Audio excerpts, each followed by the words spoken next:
Assalamualaikum. Waalaikumsalam. Waalaikumsalam. Ini lanjut lagi ya kita ya. Lanjut lagi ya. Tadi 2 sekarang 1 ya. Aduh. Nah ini kita sama siapa yang ini Kak? Kita bersama Bapak Joni Anwar. Pak Joni Anwar. Selaku Kepala Balai Karantina Pertanian Kelas 1 Batam. Karantina Pertanian Kelas 1 Batam. Apakah itu balai karantina? Kita sapa dulu Pak Joni, apa kabar Pak? Kabar baik, alhamdulillah sehat. Sehat ya, Pak? Alhamdulillah. Masih puasa puasa, Pak? lancar Pak?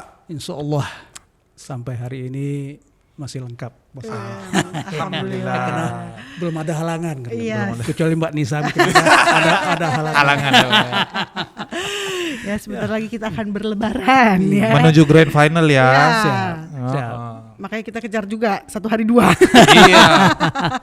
Habis ini langsung buka. Iya betul. Oke.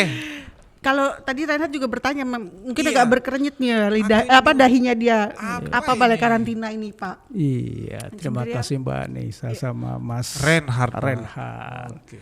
Ya, pertama sekali tentunya pada kesempatan yang berbahagia ini kami hadir di Tribun untuk yang pertama kali ya dalam rangka ya silaturahim yang pertama. Di samping itu juga menyampaikan visi misi atau tusi kantor kami. Kami Joni Anwar, Kepala Balai Karantina Pertanian Kelas 1 Batam. Tadi Mbak Nisa tadi nanyakan apa itu Balai Karantina Pertanian. Iya. Ya. Kenapa harus dikarantina? Ya. Jadi Mbak, Balai Karantina Pertanian itu adalah salah satu unit pelaksana teknis Badan Karantina Pertanian Kementerian Pertanian yang ada di Batam, Kepulauan Riau. Ya, kami bertanggung jawab langsung ke kepala badannya. Adapun tugas kami sesuai dengan Peraturan Menteri Pertanian Nomor 47 Tahun 2020 adalah sebagai instansi vertikal yang melaksanakan tugas kegiatan operasional perkarantinaan hewan, perkarantinaan tumbuhan serta pengawasan keamanan hewani dan nabati. Oh, Itu. jadi terkait hewan dan tumbuhan ya. Ya. Oh sabar Pak, berarti antara badan dan balai itu beda Pak? Ya, kami pelaksana teknisnya di lapangan, badan itu lembaganya di eselon 1 di Kementerian Pertanian. Oh, bari kalau ini barantan gitu. Barantan, betul. Oke, Ya. paham. Berarti kalau yang kayak di daerah seperti kita ini balai ya Pak ya? Balai, Balai. ada balai namanya, ada stasiun, ada balai besar. Ya. Ini balai besar Pak? Kita balai kelas 1. Oh balai kelas 1. Kalau balai besar di? Balai besar untuk Sumatera adanya di Belawan. Oh, Belawan. paham. Ya. Jadi kalau dibilang tugasnya dari balai karantina ya? Ya. Tugasnya ngapain Pak? Kalau garis besarnya aja? Ya, jadi saya jelaskan bahwa karantina tadi, ya kami melaksanakan tugas operasional perkarantinaan hewan dan tumbuhan maupun pengawasan keamanan hewani dan nabati. Sekarang karantina itu apa kan gitu? Benar. Benar. Sesuai dengan undang-undang kami yang baru, Undang-Undang Nomor 21 Tahun 2019 bahwa karantina hewan atau karantina ikan ataupun karantina tumbuhan yang disebut dengan karantina itu adalah salah satu kesisteman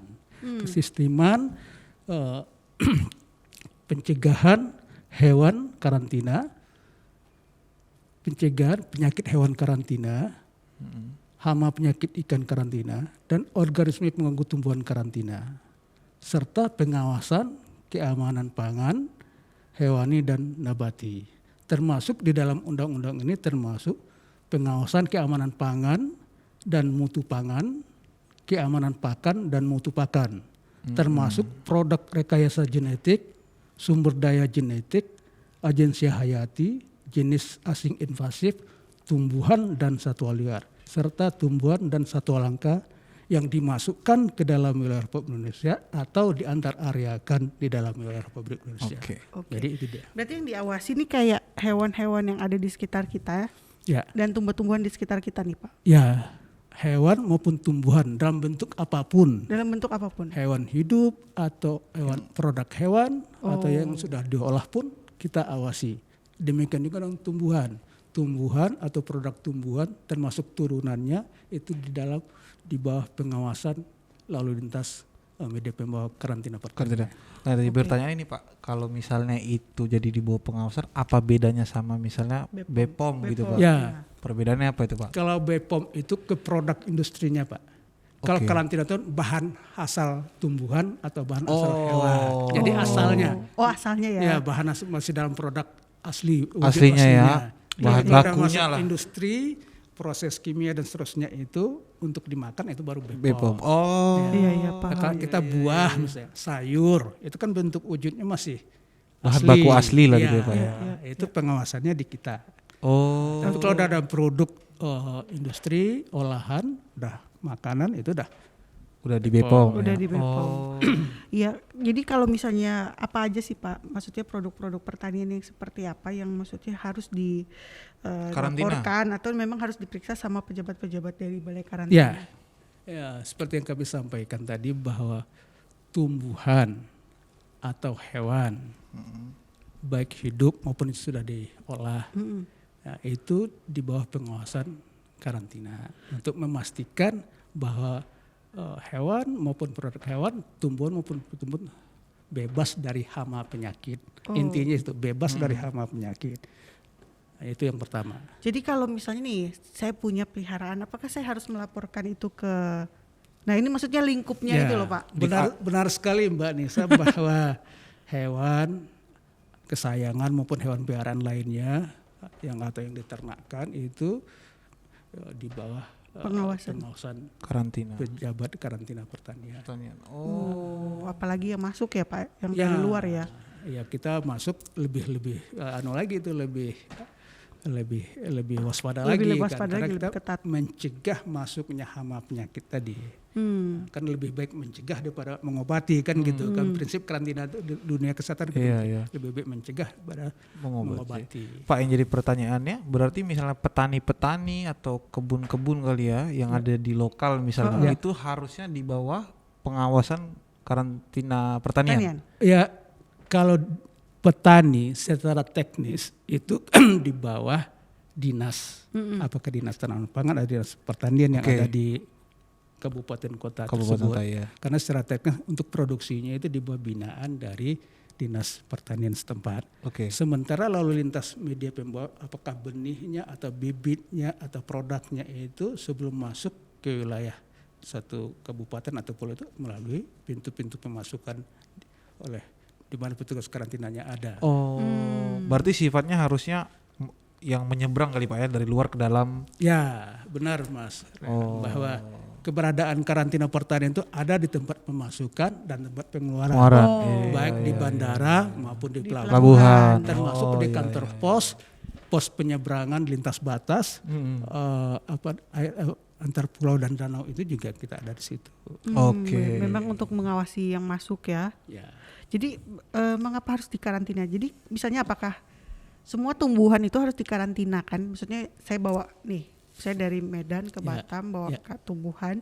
Apakah itu harus dikarantinakan atau memang ketika ditumbuhkan aja nih ada hama, itu yang harus dikarantinakan Pak? Maksudnya karantina. Jadi prinsip karantina itu kan tadi itu kan tindakan pencegahan ya masuknya hama penyakit baik hewan maupun tumbuhan.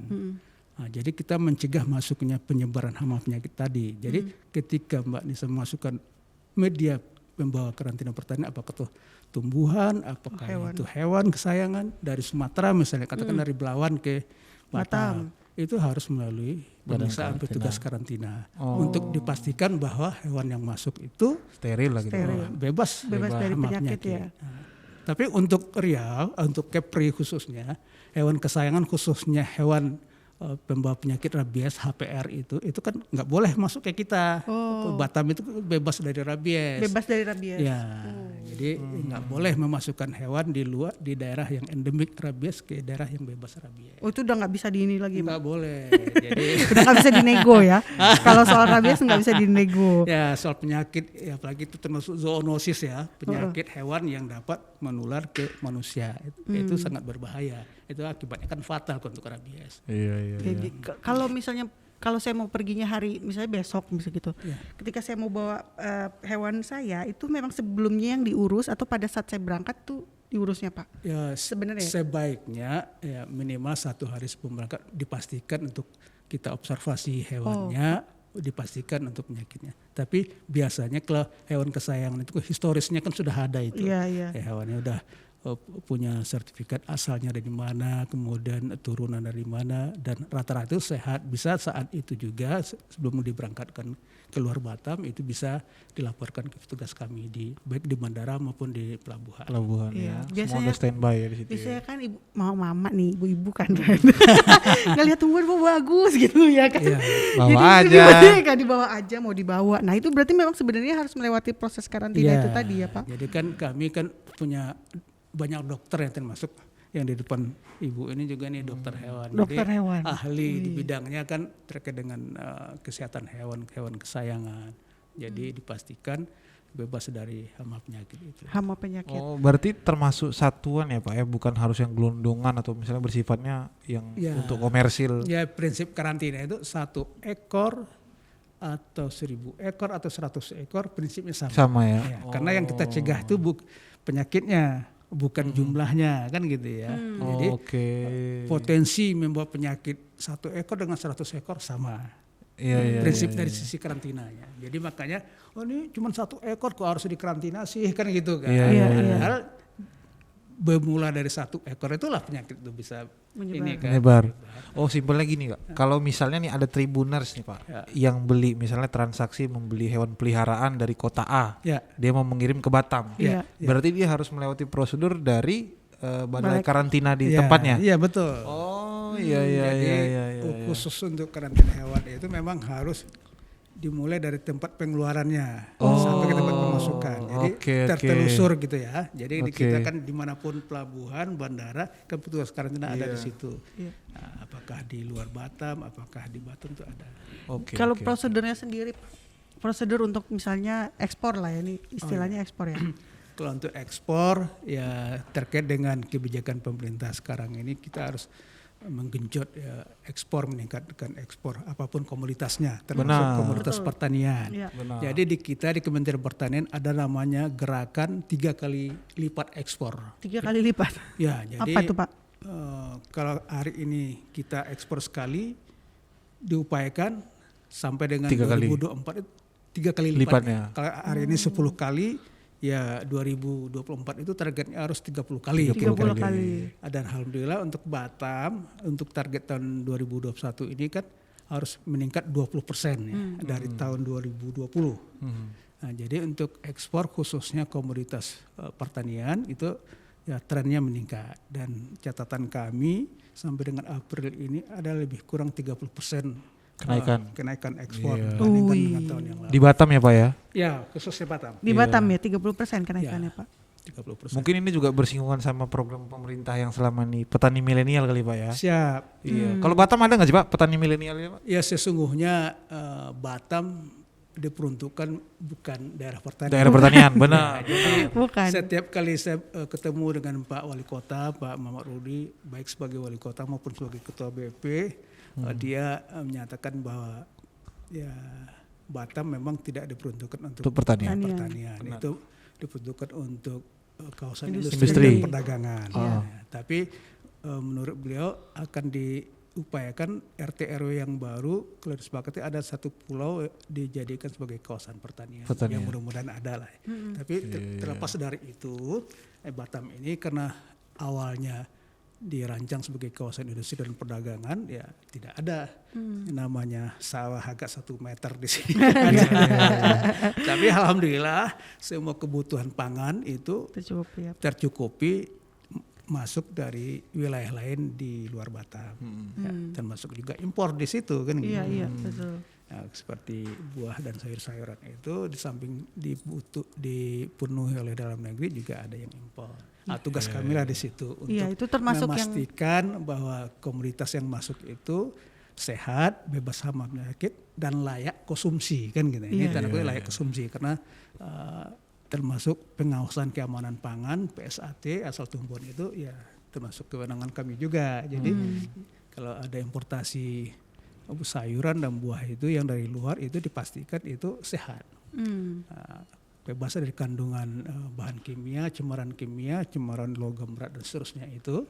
Nah, itu menjadi kewenangan kami untuk memastikan bahwa yang masuk itu di batas ambang yang diperkenankan kan gitu. Itu ada batas ambangnya. Ya, ada batas. Aman lah untuk dikonsumsi ya. Alhamdulillah. Iya. Berarti kalau misalnya kayak tumbuhan atau hewan itu berarti tetap ada surat-suratnya, Pak? Ya, jadi betul. Jadi hewan atau tumbuhan yang masuk ke kita itu didahului dari sertifikat dari daerah asal, atau kalau impor dia dari negara asal. Kan. Nah, kemudian kita periksa di sini untuk memastikan bebas hama penyakitnya itu. Itu proses karantinanya berapa lama, Pak? Nah, kalau lamanya proses karantina itu kita terbagi 3, ada SLE namanya kan, System Level Adjustment itu. Kalau dia itu berisiko rendah, itu lamanya proses pelayanan karantina 1 jam sampai dengan 24 jam. Selesai cepat. Itu risiko rendah kan. Itu risiko rendah. Kalau risiko sedang 1 jam sampai dengan 3 hari. Tapi kalau risiko tinggi, high crisis itu 1 hari sampai dengan 21 hari. Nah, biasanya yang risiko tinggi ini misalnya bibit, benih, yang masuk baru pertama kan. Nah, yang low risk itu ya katakanlah misalnya ya beras kan ya, beras masuk hari itu hari itu kita juga periksa, hari itu juga kita lepas. Bisa lepas ya. Termasuk juga sayur-sayuran yang dalam negeri, kemudian produk-produk perkebunan, ya, misalnya kakao, tembakau, kelapa, itu low risk itu. Jadi begitu disampaikan ke kita periksa, kita bebaskan. Ya, kalau untuk biayanya juga ada, Pak? Oh, biayanya ya kita memang bukan sebagai pemungut biaya ya. Fungsinya itu ya, kalaupun ada PNBP namanya penerimaan negara bukan pajak, itu diatur oleh PP nomor 35, itu jelas sekali biayanya dan mudah dan murah. Jadi itu ada dasar pungutan biayanya berdasarkan peraturan pemerintah nomor 35 tahun 2016. 2016 kalau nggak salah. Itu ada jasanya.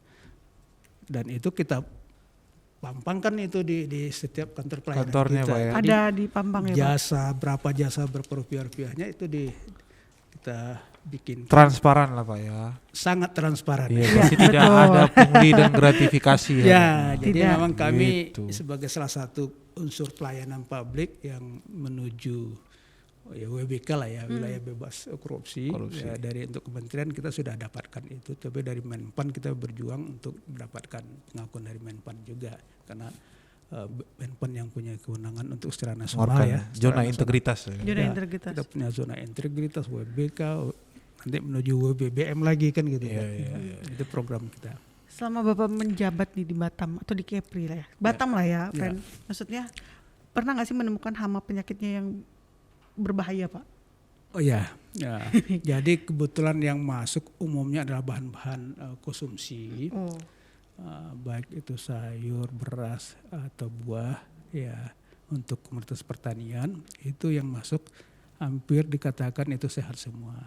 Ya kalaupun ada hama tribulum misalnya, Cytophilus, itu hama-hama yang kosmopolit dan itu ada di mana-mana kan gitu. Yang berbahaya belum ada. Ya, karena yang berbahaya katakanlah seperti hewan pembawa rabies itu kan dilarang ya. Jadi setiap masuk kita tolak kan gitu kan. Masuk tolak. Jadi ya menjaga agar nggak masuk hewan pembawa rabies itu ke Batam. Jadi kita jaga itu. Nah, untuk yang impor untuk sayur-sayuran dan buah-buahan tadi yang seperti saya bilang itu, pengawasan keamanan pangannya itu ada di kita. Itu persyaratan masuknya udah di awal udah kita ini dulu suruh penuhi kriterianya ya. Jadi misalnya bebas ini, bebas itu, bebas itu. Nah, ada sertifikatnya dari sana kan gitu kan. Jadi apalagi apalagi dari negara yang sudah diakui otoritas keamanan pangannya, misalnya dari Australia, dari New Zealand, Amerika itu udah terstandar semua kan. Jadi kalau masuk dari situ ya itu udah ada sertifikatnya, tinggal kita membuktikan begitu masuk kita sampling terus kita periksa. Memang ini ya. Ya. Berarti kalau misalnya yang kerja di balai karantina pertanian ini lebih rata-rata ke biologi kali ya? Basic ilmunya yang pertama itu dokter hewan ya. Dokter hewan. Kalau untuk hewan, untuk tumbuhannya itu insinyur pertanian. Yang jurusannya itu hama penyakit juga. Hama penyakit ada jurusannya peternakan gitu. Peternakan gitu ya Pak? Ya hama penyakit pertanian. Hama penyakit ya pertanian. Di hama penyakit. Ya ada juga yang biologi juga ada. Nah, sekarang kan sarjana sains lah ya. Kalau Pak Joni ini saya insinyur pertanian. Pertanian. Tuh. Ini jadi banyak ini ya, insight baru juga ya. Iya. Kita tahu nih siapa balai yang pertanian betul, ini gimana. Apa ininya ngapain. Bisa membantu apa. Gitu. Nah, Tribuners nih ya, perlu tahu nih, jangan sampai nggak tahu nih. Kalau misalnya hewan sendiri Pak, kan ini letak kita ini kan maksudnya sangat strategis kan. Betul ya. Letak Batam. Nah, sering nggak sih ditemukan maksudnya hewan-hewan ilegal atau tumbuhan-tumbuhan ilegal yang masuk dan ternyata itu berbahaya? Ya. Banyak ditemukan kasus itu Pak? Ada, ya banyak ya seperti burung misalnya ya. Burung? Ya, Ini kenapa nih burung ya Pak? Ya, ini burung dia kan terbang nih kan. Ya, dia nggak bisa terbang sendiri katakan dari Singapura dari Malaysia kan. Masa sih Pak? Ya, nggak kuat dia terbang kan gitu. Jadi kan kadang-kadang banyak teman-teman kita di samping kita nahan sendiri, nangkap sendiri, juga bantuan dari teman-teman dari Bea Cukai, dari Pol Air, dari TNI Angkatan Laut, karena mereka yang berada di front perbatasan ya, perairan itu border. Kan, ya, border di perairan. Kalian border ini kan masuk entah di mana-mana kan gitu kan. Ya, jadi banyak tangkapan teman-teman itu dilimpahkan ke kita, terus kita proses, kemudian hewannya ya kita serahkan ke BKSDA kan gitu kan, ada Kementerian Lingkungan Hidup untuk dilepas liarkan atau selanjutnya dari mereka. Jadi itu yang sering menjadi karena kita ini berbatasan langsung dengan negara tetangga Singapura, Malaysia. Di sana itu burung mungkin sudah menjadi hama kan gitu saking banyaknya kan gitu kan. Di sana kan orang nggak diperkenankan berburu atau membunuh hewan-hewan itu. Nah, kita ini kan hobi burung di sini kan. Burung yang kecil-kecil, tapi dikumpulin banyak juga. Nanti dari Batam dibawa kemana kan gitu. Nah, itu ada yang terjadi. Itu yang sering terjadi. Berarti hewannya burung Pak ya? Kalau untuk karantina hewannya burung lah. Kalau untuk tumbuhan, nah buah-buahan gitu mesti ada ya nggak yang ilegal? buah-buahan itunya masuk resmi ke kita ya. Nah, dan itu masuk dan ada importir terdaftarnya. Nah, dan itu kan karena Batam termasuk FTZ ya, daerah Free Trade Zone ya, jadi apapun boleh masuk, tapi kan memenuhi persyaratannya, mungkin kotanya, jumlahnya, dan dipasarkan untuk Batam dan sekitarnya saja kan gitu kan, kan gitu. Ya, FTZ-nya kan itu Batam, ya, Karimun ada sedikit, kemudian Bintan ada sedikit kan gitu kan, ya, daerah-daerah itu aja. Pak, berarti zaman-zaman dulu waktu flu burung ini sempat sensasional ya Pak ya? Ya, kita dengan adanya wabah flu burung atau AI itu ya, kita malah dapat bantuan dari Singapura itu alat lab kita untuk mendeteksi biar lebih cepat flu burung itu kita tangani. Kita di kantor kita dapat itu. Jadi kasus flu burung itu dapat hibah dari pemerintah Singapura untuk alat deteksi untuk flu burung itu ada di kita. Kalau yang sekarang nih kayak corona itu kan dari apa, kelelawar katanya gitu. Ya kalau coronavirus maksudnya. Iya. Coronavirus itu kan ya penyakit flu yang ada pada ya yang ditularkan oleh manusia lah ya. Asal muasalnya katanya ada yang sebagian bilang dari kelelawar, ada yang sebagian dari ya alam lah. Tapi yang jelas di sebelum flu burung atau COVID-19 itu juga ada. Sesungguhnya corona itu sendiri juga ada pada hewan, ada penyakit pada hewan, tapi tidak menular kan kita hewan sama hewan saja. Tapi gejalanya sama ya Pak? Oh tidak. Beda kalau sama hewan. Beda. Ya kalau kita di corona COVID-19 ini kan penciumannya berkurang, hilang ya Pak ya. Apa namanya rasa itu pahit untuk menelan itu kan, kemudian bisa demam gitu Pak. Suhu badan tinggi di atas 37,5 derajat Celcius karena kan itu gejalanya. Kemudian yang membahayakan sebetulnya karena daya tularnya itu yang cepat kan gitu. Iya. Tapi sepanjang kita tidak punya penyakit bawaan, sesak napas, jantung dan seterusnya itu insya Allah COVID-19 tidak membahayakan. Itu menurut saya lah ya. Tapi nggak tahu lah menurut pakar ahli kesehatan manusia. Kalau nih Pak, ternyata saya pas membawa tanaman ditemukan ada hama, apakah saya termasuk pelanggaran atau saya atau mungkin ditahan aja kali? Ditahan aja. Jadi begini, jadi kalau Mbak Nisa tadi bawa tanaman ataupun hewan kesayangan terus melapor ke karantina, itu tidak pelanggaran. Kalaupun ada ditemukan hama atau ditemukan penyakit, itu nanti kan diberikan perlakuan, pengobatan atau pembebas hamaan. Itu ada tindakannya. Oh, ada tindakannya ya? Ada tindakannya. Tindakan karantina untuk pencuci hamaan itu ada. Ada yang namanya fumigasi, ada yang dengan pemanasan, ada macam-macam lah cara untuk mencuci hamakan itu. Kecuali untuk hama penyakit yang memang belum ditemukan cara pencegahannya itu kan termasuk di kita istilahnya itu HPHK. Hama penyakit hewan karantina. Dan itu nggak boleh. Harus ditolak atau dimusnahkan. Ya. Kalau dia masih bisa dibebaskan, hama penyakit dilakukan perlakuan. Jadi nggak langsung diambil, nggak boleh lagi memiliki, ternyata masih ada tindakan-tindakan selanjutnya ya Pak. Betul. Ya setelah di karantina itu ya. Betul. Ini yang tadi tak pikir ya udah tanaman aku disita gitu misalnya. Ya, biasanya kan begitu kan hanya bawa tanaman satu batang atau 2 batang, karena tidak dilengkapi dokumen dari sana, tapi kan kalau diurus dokumennya di sini kan masih memungkinkan. Tapi biasanya kan udah 1 batang aja kok, ini kan daripada repot ngurusnya kan ke kantor dulu, didata, diregistrasi. Biasanya kan pemilik tanaman kan nggak mau yang begitu, udahlah ambil aja bawa Pak, biasanya begitu. Malas ngurusin ini ya Pak. Ngurusnya. Jadi bukan berarti harus itu disita atau dimusnahkan. Kan kalau kita periksa nggak ada penyakitnya, ya boleh, kan kita sertifikasi, kan dilaporkan. Makanya ya jangan takut melihat petugas karantina itu ada di lapangan seolah-olah jadi momok apa gitu ya. Menakutkan ya Pak ya. Padahal tidak. Oh berarti balai karantina juga untuk mensertifikasi suatu tanaman baru misalnya gitu juga di balai karantina. Betul. Ya? Kalau tadi Pak terkait maksudnya ada ekspor, impor ya Pak ya.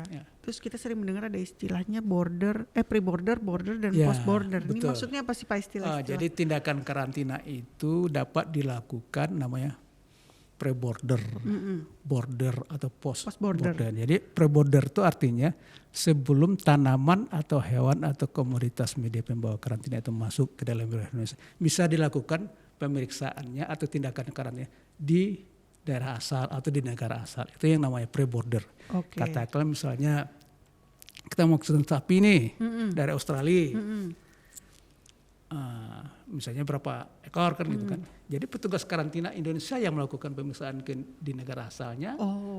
Kita yang melakukan tindakan di negara asalnya. Ya itu contohnya sapi dari Australia, atau untuk tumbuhannya itu benih padi dari China. Jadi petugas karantina melakukan pemeriksaan di China-nya itu. Itu yang namanya pre-border. Kemudian tindakan karantina dilakukan di border di tempat pemasukannya itu. Ya misalkan di pelabuhan atau di bandara situ lakukan tindakan karantina.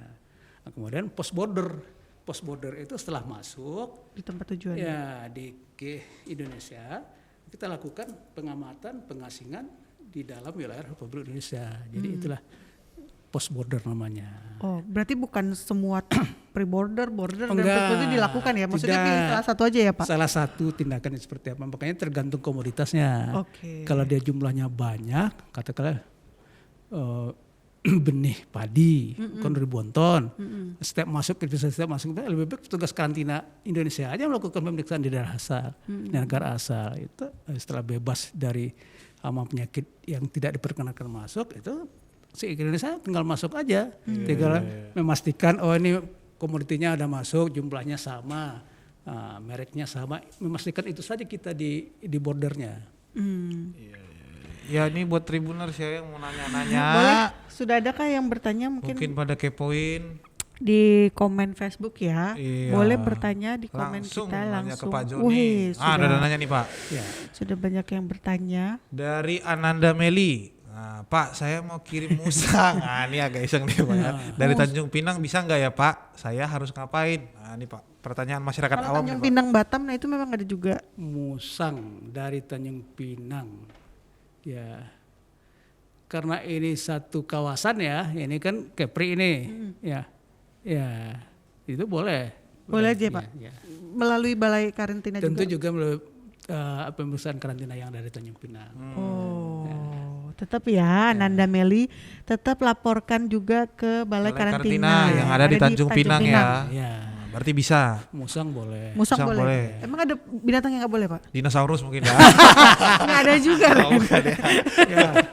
Ya, kalau tadi seperti saya bilang ke Batam atau ke Pri pada umumnya itu kan bebas rabies secara historis. Iya. Tapi kalau dari Tanjung Pinang ke Batam, Tanjung Balai Karimun kan masih sekapri itu masih boleh ya. Jadi secara kawasan itu masih diperkenankan. Iya, iya. Pak, yang di pikiran saya kalau ketika di ngomongin rabies itu cuma anjing Pak, bener nggak ya? Kalau rabies itu bisa. Jadi rabies itu bisa anjing, kucing, termasuk kelelawar tadi. Oh, itu bisa juga Itu tuh hewan bisa terkena rabies ya, hewan Pak, ya? pembawa rabies namanya HPR kan, hewan pembawa rabies. Umumnya memang kita berjangkitnya sama anjing, ya. kucing, monyet, kera dan sejenisnya itu.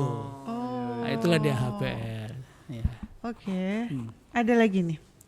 Ras Alex. Apa itu pertanyaannya Kak? Pak, kalau kirim Ras Alex. hewan Keluar keluar kota, Ya. misal kayak peliharaan gitu, kayak sugar glider, Sugar glider itu Sugar kayak glider. musang juga gitu. kena pajak nggak Pak? Terus ada karantinanya gitu, kena Iya. biaya Pak? Ya. Mungkin ini orang Kalau pecinta-pecinta ya, ini ini ya. terima kasih lah Mas atau Mbak Alex ini. nih ya. Alex ya. Mas Alex salah satu penyayang hewan kesayangan juga ini kan, melihara sugar glider ya. Sugar glider. Ya kalau dari Batam keluar itu boleh. Kemudian ya karantina itu nggak pemungut pajak, adanya jasa karantina PNBP-nya. Jadi nggak kena pajak, tapi kena biaya karantinanya ada. Biaya karantinanya itu ada tertuang di dalam PP nomor 35 tahun 2016 tadi. Itu udah kami tempel itu ya? di tempat pelayanan kami, berapa rupiahnya satu ekor sugar glider berapa. Tidak mahal Mas Alex. Berarti ada detail sampai jenis hewannya Pak ya? Ya, hewannya per ekornya, hewannya ada. Di PP 35 tadi ya Pak? Bahwa ini detailnya ada di sini nih. Nanti ini bisa. ada, ya. Atau mungkin bisa dilihat di mana sih, maksudnya Pak? Di websitenya ada Di ya? websitenya ada, di web kita ada, termasuk PP tarif juga ada. Iya. Iya, Di iya, websitenya bisa dicek ya, di situ untuk melihat biaya-biaya dari tergantung hewannya Pak berarti. Ya, Hewan dan tumbuhannya apa ya Pak? Hewannya apa, tumbuhannya apa. Apa kalau misalnya semakin banyak, misalnya ada 2 ekor, 3 ekor juga akan semakin lebih ini lagi ya Pak? Ya, benar. Mempengaruhi juga ya? Ya, satu ekor sekian. Intinya Kalau dia produk hewan mungkin kiloannya akan 1 kilo berapa, 2 kilo berapa. Kilo. Ya kalau dia kalau dalam produk ya, Pak? dalam bentuk daging, ekornya udah nggak ada. Iya juga sih, benar. intinya Kilogram ya. semuanya terbuka ya. Iya, Harganya semua ada tertata. terbuka. Jadi kantor layanan kami itu ya kalau jam layanan kami ya slogannya 247 sih. Apa tuh Pak? 24 jam dalam 7 hari kan gitu. Oh, wow. Jadi kita berada. Menarik. Ya. Oke, ada lagi nih. Pertanyaan selanjutnya dari Ratna Kumala. Untuk karantina sendiri ada biaya tidak Pak? Ini semua tanya ini biaya mirip-mirip ya, pada kayaknya biaya krusial banget nih. Nah sekali lagi biaya karantina itu sangat murah dan mudah. Iya. Nggak sulit. Jadi biayanya tadi jelas berapa rupiah per kilo kan gitu. 1 ekor itu berapa, 10 perak, ada yang 5 perak. Nah, terus sertifikatnya mestinya 5.000 kan gitu kan. Tuh. Jasanya 1.000 jadi 6.000. Atau itu untuk saja. karantina itu harus ada surat-surat. Nah iya, surat-surat Ya, yang perlu disiapkan yang dipersiapkan, Pak. Mungkin Pak, ada ya. nggak? Banyak nggak Pak? Bisa di ini nggak? Ya tergantung komoditasnya tadi. Oh, tergantung Kalau komoditas. kita bawa misalnya sarang burung walet ini kan gitu kan. Kan nggak ada surat apa-apa. Bawa aja tuh sarang burung walet ya. Sekilo misalnya kan. Mau dikirim Singapura lewat DHL kan gitu. Ya nanti itu kita periksa sekilo, ya udah bayar sekilo itu berapa? 5.000. Oh iya. Nggak ada surat apa-apa. Yang surat-surat itu barangkali mungkin hewan hidup ya, hewan hidup dari mana ke mana kan gitu. Tapi kalau katakanlah dari Batam keluar ya nggak ada surat kecuali yang dilarang kan gitu kan. Biasanya hewan ada surat dari dinas paling ya, surat kesehatan SKKH misalnya dari dinas pertanian atau peternakan yang ada di Kota Batam. Oke. Selanjutnya dari Neo Arm, mama saya pernah beli anggrek dari Kalimantan, ternyata ada masa karantinanya Pak. Terus 2 tanaman dari total dibeli ternyata mati. Waduh, itu gimana ya Pak? Ganti rugi harus ke siapa ya Pak? Wah ini udah mati. Ya terima kasih Pasti Mas, aku kebayang Mas muka Neo mamanya ya. ini. Iya. Mas Neo nanyakan terkait dengan anggrek ya. Biasanya kalau anggrek yang dibudidayakan itu biasanya nggak ada masalah. Yang ada masalah kan anggrek alam. Anggrek alam yang memang kalau seandainya itu tidak boleh diambil dari alam atau boleh dengan terbatas atau boleh dengan izin khusus kan gitu kan. Nah, jadi kan anggrek dalam artian kalau anggrek itu yang udah dibudidayakan itu ya Silakan aja ya Pak. boleh dilalulintaskan. Terhadap ada masa karantinanya Pak ya, masa karantinanya sebetulnya kalau yang dibudidayakan itu tidak ada masa karantina, tapi ada surat dari Kalimantannya bahwa itu adalah anggrek yang boleh dilalulintaskan. Kalau udah ada sertifikat karantina di sana, kita di Batam tinggal melihat sertifikat yang dibawa itu saja. Nah, udah kita cek misalnya anggrek Dendrobium misalnya 2 batang ya, kalau 2 batang ya 2 batang ya. Nanti pas sesuai nanti ya kita periksa bebas hama penyakit ya udah. Kita release. Jadi nggak ada masa yang lama-lama tadi. Jadi. Tapi kalau tadi ada kasus misalnya pada saat setelah karantina ternyata mati 1 Mbak, apakah itu memang termasuk dalam ini? Ya kita Allah-alam lah ya matinya kena sebab apa kan gitu betul, kan. betul. Apakah karena memang itu tanaman udah rusak betul dari sana betul. sampai di sini. Kadang dalam perjalanan, karena juga ada rusak dalam perjalanan, tergencet, patah dan seterusnya. Itu di luar tanggung jawab. Di luar tanggung jawab. Ya. Itu syarat dan ketentuan berlaku ya. Tapi tanaman itu baik dan bagus, sehat. Ya saya punya keyakinan itu tidak akan mati. Tidak akan mati. Tapi mati itu bisa disebabkan di sana sudah nggak ada tanahnya, nggak ada akarnya kan gitu kan. Banyak faktor di Ya, luar kendali kita ya Pak ya. Perjalanannya kegencet segala macam itu udah rusak. Nah, terus tanaman udah stres kan gitu. Jadi bukan kita aja yang dalam perjalanan, tanaman itu pun stres juga demikian. Jadi berarti kalau misalnya saya mengirim dari kayak tadi saya Medan ke Batam, saya lebih baik itu melakukan karantinanya di asal aja Pak atau pada saat dua-duanya Mbak, dua-duanya. Oh tetap dua-duanya Jadi ya Pak? dari Belawan atau dari Medan, kalau dari bandara misalnya dari Kuala Namu, ibu kan lapor situ Mbak. Nanti setelah sampai di bandara kita di Hangade melaporkan lagi. Oh, jadi begitu. Kalau yang untuk domestik begitu ya Pak ya? Iya. Pak kalau yang kayak misalnya di Sekupang itu kan ada pasar yang dari Medan tuh ya, naik kapal gede itu setiap hari Rabu. Kelut ya. Itu apakah ini ya Pak ya? Mereka izin dulu ke karantina sana? Ya. Jadi kan ya saya cerita juga sedikit. Minggu yang lalu saya bersama tim ya turun ke lapangan. Ke sana ya Pak ya? Dalam rangka kegiatan patuh karantina ya. Jadi kan kita ada momen-momen tertentu untuk melakukan penegakan hukum atau patuh karantina. Ya kita operasi kemarin kapal kelut dari Tanjung Priok ke kita di sini. Oke. Jadi dari hasil kita melakukan operasi patuh itu ada yang bersurat, ada yang tidak kan gitu. Jadi yang tidak kita kirim ke kantor untuk kita lakukan pembinaan dan kita sertifikasi di sini agar yang dari sana juga harus dilengkapi karena di undang-undang yang baru itu mulai dari tempat pemasukan sampai tempat pengeluaran itu harus ada surat karantinanya dua-dua. Ya itu. Berarti tetap ditindaklanjut ya Pak? Iya kita ketahuan di situ Pak ya? Ya ketahuan. Jadi ada yang itu tadi kejadian bahwa pokok lengkeng kayaknya kemarin dari lengkeng. satu Enak itu Pak. ya bawa kan gitu kan nggak ada dokumen karantina dari sana ya kita minta dia ke kantor untuk berurusan ke karantina karena dia mungkin buru-buru tak apa ya itu tadi ditinggal aja itu tanaman satu. Tapi kalau untuk sayur-sayuran itu petugasnya atau pedagangnya datang ke kantor untuk mengurus dokumennya. Ya, hari tadi udah selesai semua, kemarin udah selesai itu semua. Iya, tetap ditindaklanjuti ya guys. Berarti. Oke, selanjutnya ada pertanyaan dari Ferencia Olive. Sekarang kan lagi banyak yang hobi nyimpan janda. Bukan Nana. Dalam janda bolong Pak, itu termasuk komoditas karantina enggak ya Pak? Iya, Mbak Ferencia Olive ya kami sampaikan bahwa yang menjadi komoditas periksa karantina itu adalah tanaman hasil tanaman atau produk tanaman, baik yang bernyawa maupun tidak bernyawa. Jadi tanaman atau tumbuhan dengan produk turunan itu adalah media pembawa karantina. Kalau namanya bunga, ya apalagi sekarang lagi ngetren ini bunga Janda bolong. Janda bolong dan macam-macam lah itu namanya kan. Ya, itu ada tanaman hidup, tanaman hias, dan itu kalau dilalu lintaskan antar pulau atau antar negara itu termasuk komunitas karantina, Mbak. Jadi itu harus dilakukan. Dan sekarang hampir tiap hari di kantor saya, nah yang namanya janda ya, Pak? janda bolong atau janda yang tidak bolong itu datang ke kantor itu. Ngurus sertifikat. Dan sangat banyak sekarang Banyak ini. ya? Banyak. Beragam janda. Hampir tiap hari kami melayani sertifikasi tanaman hias yang berangkat dari Batam menuju Jawa umumnya.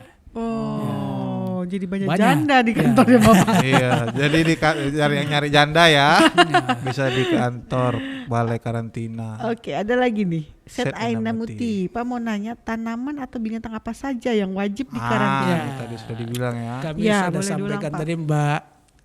Muti, Set ya mungkin, Pak, ya. Set Muti. Aina. Iya, tanaman ataupun hewan itu adalah komoditas wajib periksa karantina. Apakah dia tanaman hidup atau produk tanaman atau hasil tanaman, itu media wajib periksa karantina. Demikian juga dengan hewan hidup atau binatang yang sudah mati pun itu wajib periksa karantina. Termasuk ya produk hewan. Kalau misalnya produk hewan misalnya hewan, ada daging, ada jeroan, dari semacam, termasuk juga Ya, Pak, hasil bahan asal hewan, katakanlah nugget, nah itu juga Termasuk ya, Pak? termasuk juga susu itu, Sosis gitu semua ya. sosis, nah, itu termasuk media pembawa wajib periksa karantina. Jadi Semuanya ya, kecuali kenangan masa lalu ya, Pak Set ya. Itu tidak perlu dikarantina. Ada lagi banyak rupanya. Pak Simanjuntak ini. Nah, si Majunta ini. Kalau hanya bawa hewan peliharaan keluar kota tapi masih di Provinsi Kepri, apakah tetap harus pakai izin ya Pak? Tadi mungkin udah singgung dikit nah, Pak. tadi kami udah jelaskan, tadi Mbak Nina juga udah jelaskan. Ya ada yang dari Tanjung Pinang ke Batam atau dari Batam ke Tanjung Pinang melalui lintaskan hewan hidup. Memang itu melalui pemeriksaan petugas karantina di tempat pemasukan dan pengeluarannya. Jadi tetap memastikan bahwa hewan yang dibawa itu bebas hama penyakit. Nah, ya. Yes, begitu. Ada lagi? Oke. Banyak ternyata yang kepo soal balai karantina ya. Iya. Ini berarti besok kita lebih detail lagi ngebahas di episode kedua. Siap. Bukan janda yang lain ya. Bukan janda yang lain. Mungkin langsung dengan jandanya dan contohnya. Iya.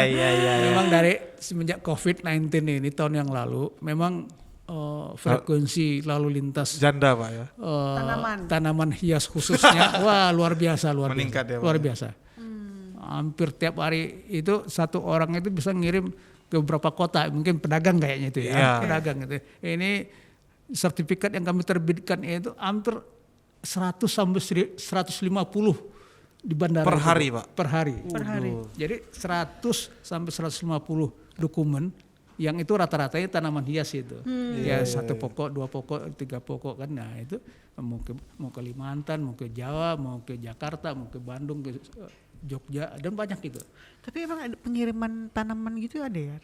Ada. Maksudnya kita mau Transaksi. beli dari Bandung gitu ada ya Pak? Ada online. Itu online ya Iya. Pak? Ada. Oh. Banyak orang DFG, FGB. Dan itu juga sama, prosedurnya juga Betul. sama, harus melewati Jadi ini juga. kami tetap bekerja sama dengan jasa angkutan udara itu ya, apakah JNE atau JNT atau DHL, kantor pos, karena mereka lah yang bidang usahanya pengangkutan udara itu. Jadi kami menggandeng mereka agar semua lalu lintas bisnis online khususnya tanaman maupun hewan ya bersama-sama lah kita menjaga Batam ini. Oke, kalau begitu Tribuners tidak terasa sudah sejam kita duduk di sini dan Hampir sejam sejam lagi loh, hampir kita sejam. akan berbuka puasa. Iya. Kita mau ngabuburit dulu, mau cari produk hewan. Iya. Produk hewan itu susu. Nugget. Enak-enak itu Betul. produk hewan. Kurma juga kan, Tumbuhan. Kurma. Tuh. Kurma najwa, apalagi kurma najwa, kurma nabi itu. Kurma Nabi.